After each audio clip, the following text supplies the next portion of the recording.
Hey y'all, Fred here. Y'all, we got to talk about this. So a few weeks ago on the channel, probably I think a lot of you guys saw it. I did a review on a couple of Fosies, right? Some fake Rosies that I had purchased, and we talked about those, the good, the bad, the ugly. In the interim since that time, this has turned out to become the knife I can't put down or not keep carrying in my pocket. For no other reason than the action on this thing has become so smooth and broken in. Now the problem, anyhow, I don't want to get off on the regulars, because as you can tell from the knife sitting in front of you, this is not the regular Rosie, right? Got that? Not by any stretch of the imagination. So, but here's where this comes back into play. First time you pick up a regular Rosie, okay, the first thing that comes to your mind is, wow, that is smaller than what I thought it was going to be. And the second thing that comes into your mind is, man, it's also lighter than I thought it was going to be.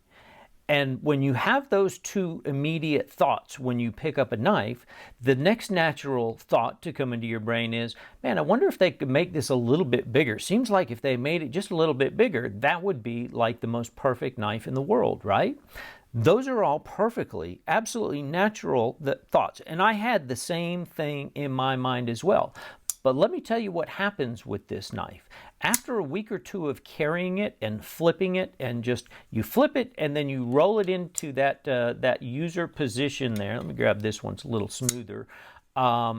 You realize how perfectly designed this is, the original one. How perfectly hand melting, form fitting, just everything fits better. And it's an experience you can only have when you have one of these in your hand for a period of time. Again, everybody who first picks this knife up says, wow, it's smaller than I thought it was going to be, and it's lighter than I thought it was going to be. I wonder if they have a bigger one. But after you carry it, that changes. You realize this is absolutely the most perfect knife. You're always going to be using this knife in the choked forward position. That's why 3/4 of this front choil or more is dedicated, to a finger, not just a sharpening choil. So even a size large glove, which is what I have, XL, double XL, probably still going to fit comfortably. The curvature of the spine makes it fit the back of your hand. The jimping locks you in perfectly at the right spot. Everything about this becomes perfect. So once you've held one of these and experienced it for a while, you begin to realize what the hype is and why so many people are willing to, get in on the lotteries and wait in line and spend $1,000 to get one of these things that only cost maybe $700 brand new, right? You get it. You understand it after a while, okay? You realize this actually is perfect just as it is. And then they went and did this. And this is a big, big game changer. And so we got to talk about this. This is an absolutely love it and hate it at the same time kind of knife for me. And so that's what I want some feedback on. That's what we need to talk about. I know some of y'all have gotten these. I'll mention them again in a little bit. Steel Addicted, one of the subscribers here on my channel, has his own YouTube channel. He's reviewed several of these and done the same kind of comparisons. He's reviewed several different versions of the regular Rosies as well. We'll talk about that in a minute. Anyhow, it's got a great channel. So Steel Addicted, you can go look him up. And he's got some videos on this as well. So I want some feedback on this. We're going to dive in, take a closer look at the Rosie XL. This is obviously a replica. I'm not sure if I said that. Maybe it was obvious from the box. So AliExpress replica version of the Rosie. We'll call it a Fosie if that makes you guys feel any better. All right, let's take a little bit of look at the box it came in. Obviously, these are super cool boxes. Most of the really nice, more expensive, what is this, a $89, $90 knife? When you get the nicer knives, they'll come in these boxes, which are fantastic for all kinds of things. You can take the foam out and store anything you want to keep watertight in there. Nice rubber O-ring, watertight, sealable, stackable, great EDC type boxes for any kind of use that you might want. But I'm very happy about that, and I try to say this in my videos, but I don't always explain why. I'm happy that this is not some kind of real-looking Oz machine packaging. I don't want this to be something that allows a scammer to try to sell an unsuspecting victim this knife at full price. I want people to know this is not the real thing, And so part of that comes with the packaging. If you're like somebody's trying to sell you a Rosie knife and they're giving it to you in this box, you can rest assured it is not real, right? So I'm happy that it's not realistic packaging for that reason. But I'm also happy because these are really cool boxes for like genuine EDC and, you know, good storage of tins for different things that you might want to store. So that being said, the other thing, let me say this, if you would, down below here, hit that subscribe notification bell if you're not already subscribed. We do have a contest. I don't know when this video will come out in relation to the contest video, but you have to be a subscriber for the contest. At any rate, I love chatting with you guys. I just love talking to you in the comments, all the feedback we get. We you know, we talk about knives, and there's not many other communities I don't have in my world, like probably most of y'all, friends and family, who just love talking about knives and all the different knives and the styles and the flipping knives, and they sure as hell don't like to hear that sound all night long, right? So I love chatting with you guys. So be a subscriber and stay in touch. I love that about it. Otherwise, you got to leave early. Throw your boy a thumbs up. That always helps me out. All right, let's take a look at some size comps. Here's what does not come across. And y'all, I watched probably 20 different videos reviewing the Rosie XL. What does not come across in videos is the size of this knife. The only way I can explain this knife to you is freakishly huge. Now, it doesn't look like that on this video, does it? It just looks like, you know, a nice full-size big knife, right? It's a little over 8.5 inches long, and that shouldn't be freakishly huge. This knife is freakishly huge. Even when I do the size comps, you're still not going to get the full sense of how freakishly huge this knife is. So here's a PM2, in this case the 𝗥𝗲𝗃, which is a fantastic knife in M390 carbon fiber. Love this knife, but that's exactly the size of a PM2, and of course your Para 3. Obviously, this knife is bigger than both of those knives. So yep, bigger than a PM2. What else we got? How about an 𝗔𝗏𝗀 here?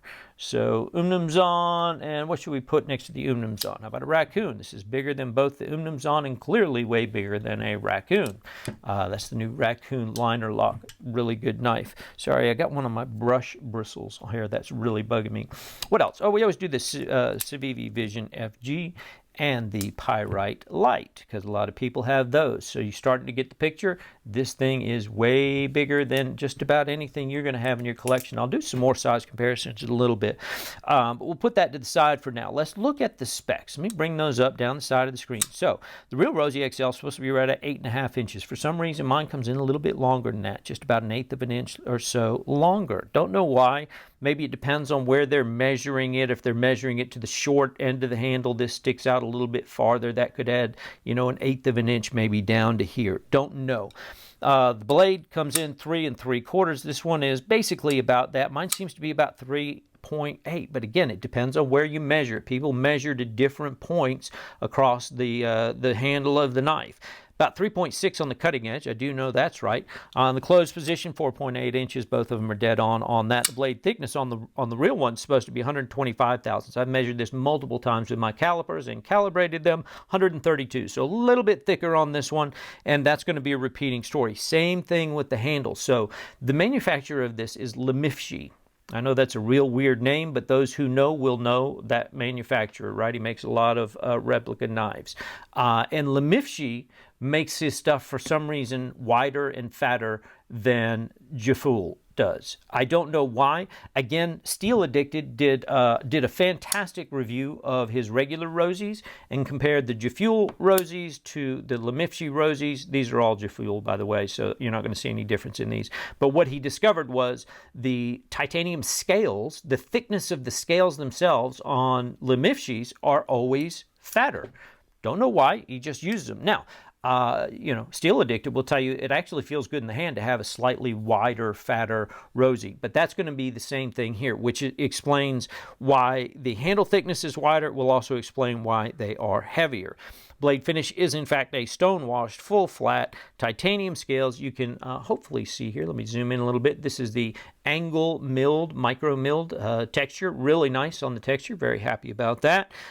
This is a D2, not a MagnaCut steel. Doesn't say that anywhere on this blade, but we know that it is. However, they say this is cryogenically treated D2 at a 60 to 62 HRC, which is at the very upper end of the range for D2. There is good reason to believe that to be true. 𝗕𝗏𝗃 is one of the few sellers on AliExpress that actually tend to build pretty good quality replica knives. You know, there's a handful of them, and he's one of them. A lot of people have tested a lot of the steel over the years, including D2 from 𝗕𝗏𝗃. It has tested out at or above his claimed ranges, so there is good reason to believe this is genuinely 60 to 62 D2 steel. Again, a little heavier than the real one because the frame is a little thicker. It is obviously a frame lock. The real one you can get XL new if you're lucky enough to get one in the lottery for about $900, give or take, sometimes more. Easy on the secondary market, $1,100, $1,200 is, you know, minimum what you're probably paying for these. This one cost $89, right? All right, behind the edge, I always measure behind the edge because this is such a tall and thin slicey blade. This is one of the thinnest behind the edge factory grinds I have ever seen. At 11 thousandths, I measured this thing at its thinnest point there. So that is an incredibly thin and slicey blade. All right, let's dive in and talk about the bigger look.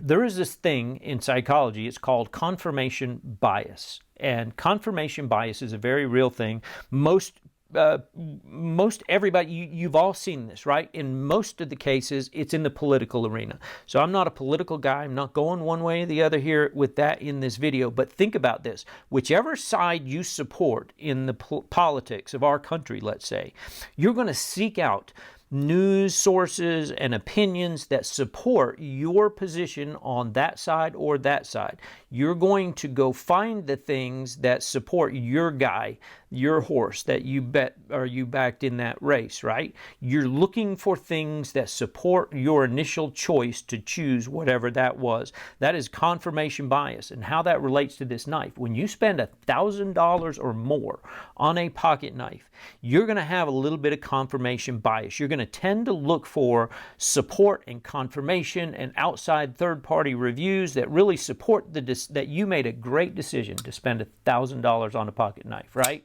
Even though when you first hold it in hand, your first thought on this knife is, ooh, that feels maybe like they missed the mark somewhere on this knife. It just doesn't feel like the regular Rosie did, even though I know it's supposed to be larger, just not quite right.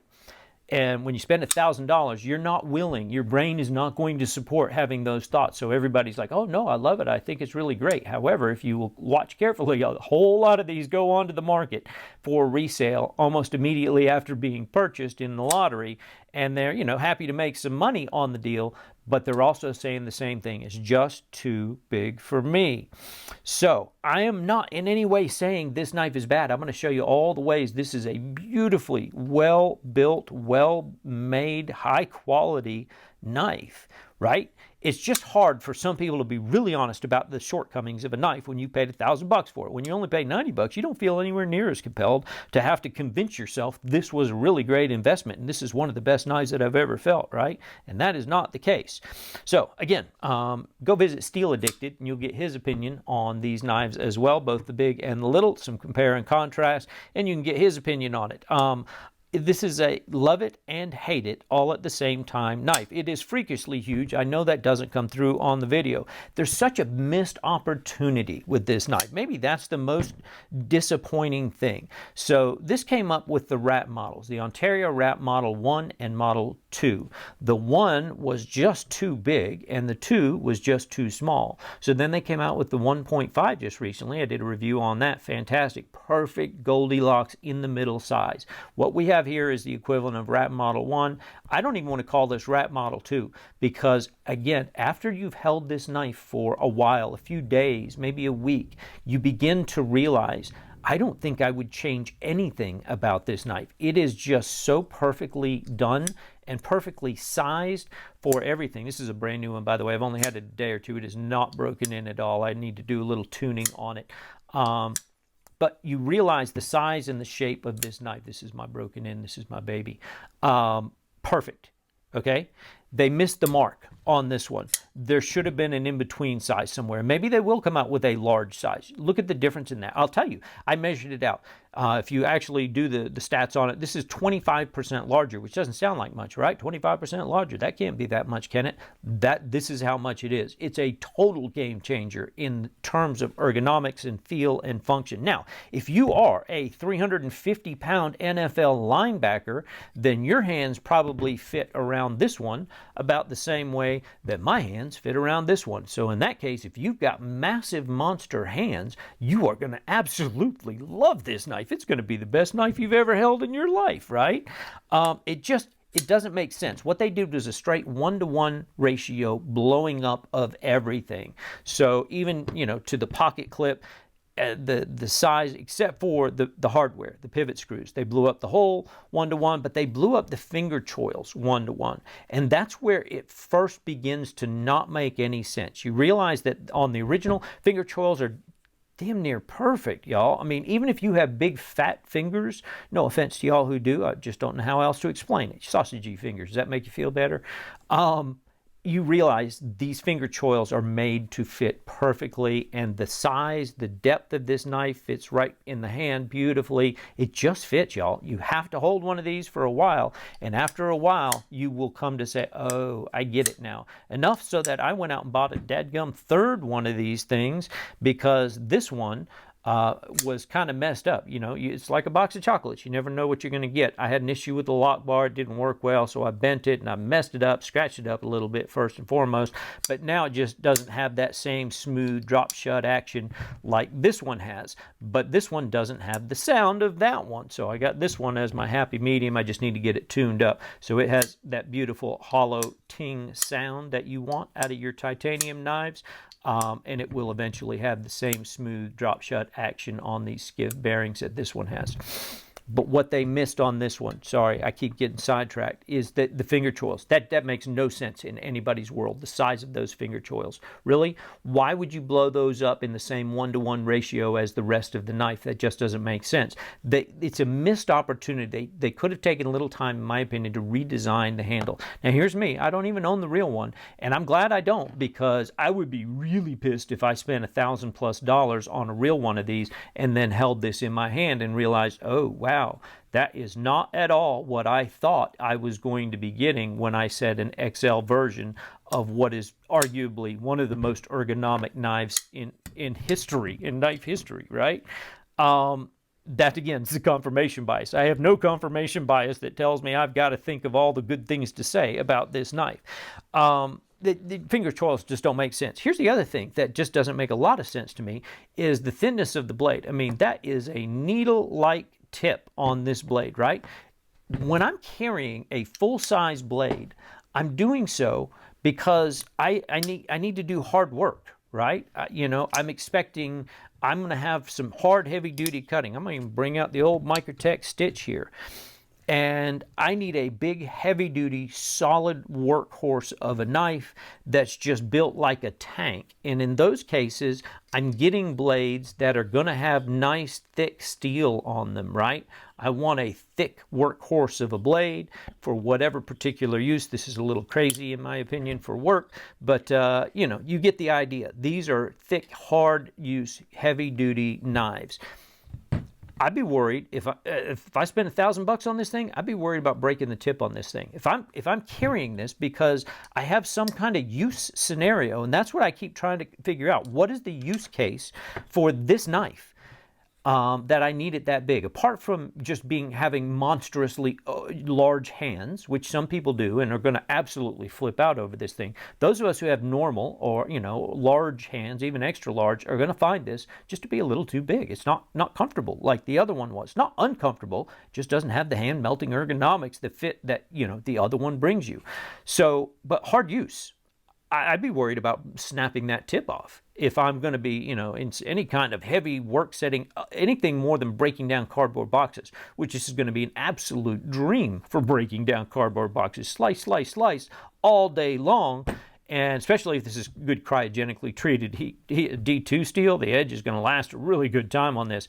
But again, Any kind of harder work use than that, and I'm worried about breaking this thing. If I'm going to hard work, I want a heavy duty blade that I feel comfortable on. So here's the next thing. So y'all have only seen this knife once or twice. This is also a replica knife, but I'm going to tell you, this has become the standard against which every other knife I own. Between this and the regular Rosie, these two knives, if you can't beat this and this, then I'm going to have a hard time keeping you in my pocket, right? So reason I pull this out is because let's talk about the overall blade length. If you match up blade length to blade length, you will see the Rosie, let me put it in the back, is just incrementally, we're talking, let me get the bottoms lined up.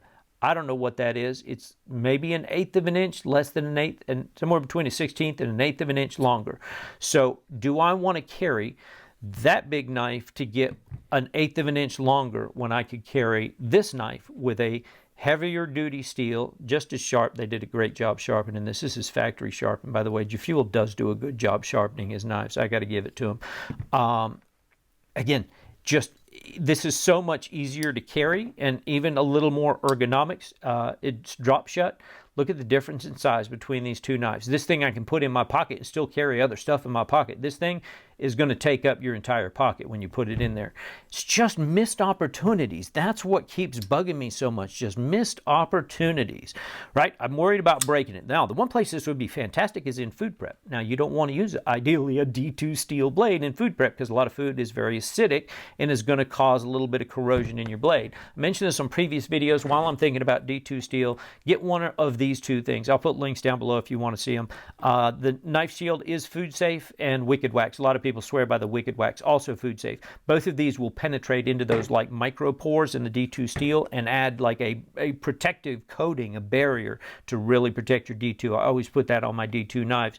But even if you had that on there, it's going to come off quick enough that you can't really do food prep with a D2 steel, right? You are asking for trouble. You're going to end up cutting fruits and stuff that are just too acidic for that. So if you bought a $1,000 knife just to do food prep with, I guess you could. A lot of people, it's your money. You can do whatever you want with it. Apart from that, this is just too thin of a blade for me to feel like a good hard use work knife. MagnaCut and 𝗔𝗲𝗃 would be great. No problem there. All right, let's talk about the good stuff for a little bit, okay?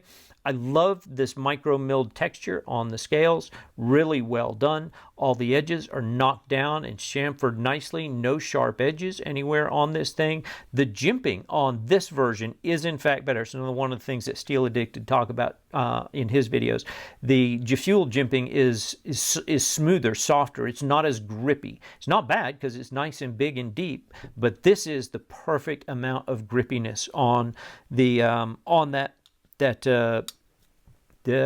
sorry, drawing a blank, on the blade jimping and on the scale, of course, jimping as well, right? Overall, the curvature of this knife is something that most people don't recognize. Like, this thing is not squared off at all. You can see there's a pretty big curvature across the back of this knife. That's what helps make it feel a little bit more comfortable in hand. It also points the blade tip down so you don't have to get up as high in order to make your draw cuts, which is what a lot of us obviously do with our knives. It does have real heavy internal milling inside here to help with the weight reduction. Let me see if I can get a good angle on that for the camera. You can see a little bit in there, top and bottom. You have to take my word, just big giant triangles of milled out pockets inside there. But again, this particular version of this clone has much thicker scales as is, so it makes it a little bit heavier, but it's not overall, it's not too heavy at all, but good internal milling. Does have the milled pocket clip, which is cool. So the regular size Rosies don't get the milled pocket clips. Maybe they'll do that. I don't, as far as I know, they haven't started yet, but the XLs, you can get milled pocket clips, so that's kind of cool. That's a nice little bonus. T8 everything on the hardware, pretty good quality hardware too, in terms of, the fit. They're not the cheaper ones, so you can feel it's got, nice sharp edges, not going to strip out very easily. It is a non-captive pivot, which is true to the original. A lot of people said that was a bit of a miss as well. On the original, it's basically the same exact pivot size as what they did on the original. So you would have thought maybe you go XL, you do something bigger, or maybe you put a collar. I mean, they are kind of down close to the bottom corner here, so maybe they didn't want to do too much. But you could have even just milled out a little layer of a collar of some sort. I don't know. It's their style. I'm not going to fault them for doing that. Stop pins are good, internal down kind of deep in there. It works great for both positions. It is not going to interfere in any way with the sharpening choil, which on this knife is phenomenal. That's one of the incredible strong points. Look how thin this choil is all the way down to that blade. You will be able to sharpen this thing all you want in life without having to worry about smiles. So phenomenal sharpening choil on that. Thumb flipper hole works great. I was worried it might be too big, that you might get stuck in there. Let me zoom back out. That might make life better, huh? That you might get your finger stuck in there. In practice, that doesn't happen. Only when you're trying to do that. If you're just trying to flip it, my finger never gets stuck in there. It also makes it much easier to thumb flip this. For those of you who just for some reason don't like to reverse flip, and that's what this knife is all about. That's its strongest point, is that reverse flip. It works great in both. No big issues with any of that. You can actually even front flip this one. So I can't do it with my small ones, but you can. I was a pretty ugly looking try, and I was at the wrong angle. You can grab that jimping and do a pretty piss poor front flip on it. I can do a little better than that. It's hard to do under a camera, y'all. D10 is kind of light to medium. You can fail it, but it's hard. You have to be trying to fail it. You can see I don't think I failed it once during this whole video so far. Frame lock is good. It does have steel lock bar insert and over travel stop, so no issues there. You can see the lockup on this thing is, oh, sorry, this light comes on sometimes in that mode. It just cycles through those. I'm going to call that about 30%. I'm not sure how well that comes through on the camera, but good. Nice early detent, solid lockup, no issues. You can blade whack this thing all day long. No worries on that. Best thing about this is you guys have probably been seeing it. I haven't even said it yet. Is the action on this thing. It does have the double detent balls, so it's easier to see on this knife right here because you've got the cutaway. See the double detent balls right in there underneath the tang of the blade on this one? That makes this thing a great example knife. It does have the same exact double detent balls. What that means is that it's on the detent immediately from when it comes off of the lock bar. Like you almost can't even feel it going onto that detent ball right there, and then you don't feel the second one. Actually, I can feel it right there. You have to really be feeling to try to get that to notice it. But great job on that. You know, very true to the original. Solid lockup, no pivot lash, no detent lash, it's solid lockup in the open position. Did the blade whack. The blade D2 steel cryo treated 6062. Again, other knives from this manufacturer have been proven and tested to be accurate to those claims. So I don't know about this one specifically, but I have good reason to believe. I've already mentioned nice low center line, drop point there, full flat grind, incredibly thin, slicey beast. This swedge makes it look like a needle. For as big as this knife is, when you turn it in this position, it like disappears out to the tip of that knife. That's very delicate. Unnecessarily large finger choils, awesome sharpening choil. It does have the Teflon like plastic white, I don't know if it's Delrin or Teflon, but they are ceramic bearings in here. And that makes this thing very smooth. You've been watching me drop this thing. You got to be careful, actually, because it can be a guillotine. If you try to let that drop from up here, I've done that, and you can see what that gives you on your thumbnail there. It's gonna take a lot of little chunks out of your thumbnail because it's such a thin, slicey blade. So I've learned to tip it up that way, and then you can roll it around to the home position.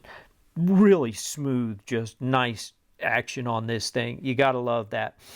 Branding is true to the original. However, I would point out all of them from this manufacturer. For some reason, the 𝗕𝘁 knives, at least the XLs, all of them are numbered 50. Okay, when you get to the Fuel ones, at least in the regular roses, these are all different numbered sizes. So this, again, is a good way for somebody to tell a counterfeit. You know, I hate whoever bought the number 50 on the real version of these knives, but if you're trying to buy one, just make sure it doesn't say 50 on it. And sorry, dude, if you bought the real number 50 and you're trying to sell it, you just got screwed, man. And I'm sorry about that. All right. Blade centering came dead on. Otherwise, it's been fantastic. I have taken it apart, put it back together. It does need Loctite, as all of them do on the pivot screws. These things back out like immediately. 10 flips and the blade is off center, and you just tighten this thing down. So it takes a good bit of Loctite to lock down that pivot screw. Once you get it there, if you've got it dialed in, this thing is beautiful. Cut test wise, I mean, you pretty much can imagine how this is going to go, right? This is laser beam. all day long. Yeehaw, yeehaw for that. It's what you would expect. Incredibly sharp. That being said, I'm a little disappointed in the sharpening grind. So 𝗕𝗵𝗲 doesn't do nearly as good of a sharpening edge as, say, 𝗔𝗹𝗄𝘆 does. So look at the height of the grind on this smaller version versus the height of the grind on the larger version. Hopefully that's coming through well on here. You can see that this one, and these are almost what I'm trying to say here, smooth polished edge grinds here. Almost mirror polish, that's what I'm trying to say. So 𝗔𝗹𝗄𝘆 does a better job on the edge grinds. I will probably reprofile this edge to an 18 degree. It's hard to know what it is because it's just so darn thin already, the blade. Even an 18 degree isn't going to be much taller than that. This is my guess. Maybe he's got it at a 20. I don't know. We'll find out. I'll do some sharpening and let you guys know all about it. Anyhow, sharp as can be, 10 out of 10.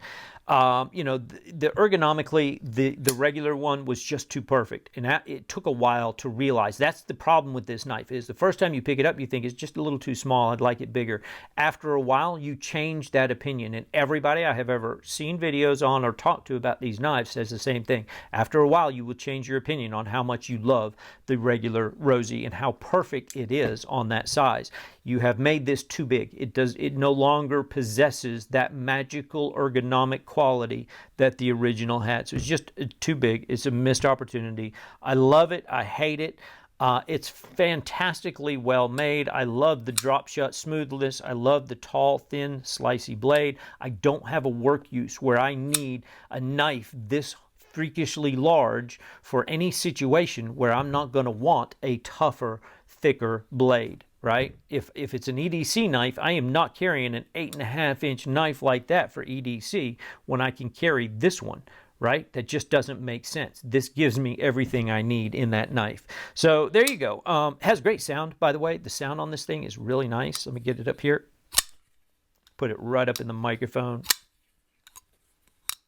Good click, good sound, nice big hollow thwack sound there. Gotta love it. I'm looking forward to doing this in the cut test. I'm not really recommending these. I'm just sharing my experience for 90 bucks, man. I'm gonna tell you what, I am not disappointed with my purchase. I would be pissed if I bought one for $1,000 not having held one. So like if you're thinking about buying the real one, you may want to think about grabbing one of these just as a test run. You know, you can probably resell it to a lot of people. Certainly, at least in our subscribers list, they'd be happy to buy it. I hear from people all the time asking, are they available? If I was going to buy a $1,000 version, the real one, pay some big money, I probably would want to hold one of these in my hand first, just to make sure I really like it as much as I think I might like it. Because again, I'd be unhappy if I spent $1,000 on this knife. But what I got, I'm pretty happy with it. Looking forward to doing my cut testing. So there you go. Let me know what you guys think down in the comments. I know Steel Addicted has reviewed these knives. He's done some great reviews. You should go check those out. But if anybody else has bought any of these, whether it be, you know, the regular Rosies or the big giant XL Rosies there. Whoop, knocking all kinds of stuff down over here. Did I get that locked out? Here we go. Try not to hurt myself or somebody else here. Thank God there's nobody with me. Anyhow, I appreciate y'all. Let me know down in the comments what you think. If you're not already a subscriber, please subscribe. Thanks for sticking with me for this incredibly long video. Hopefully I didn't ramble too much and gave you guys some good food for thought. I want to know what you guys think. Hit me up in the comments and let me know. Thanks. I appreciate you guys. See you on the next video.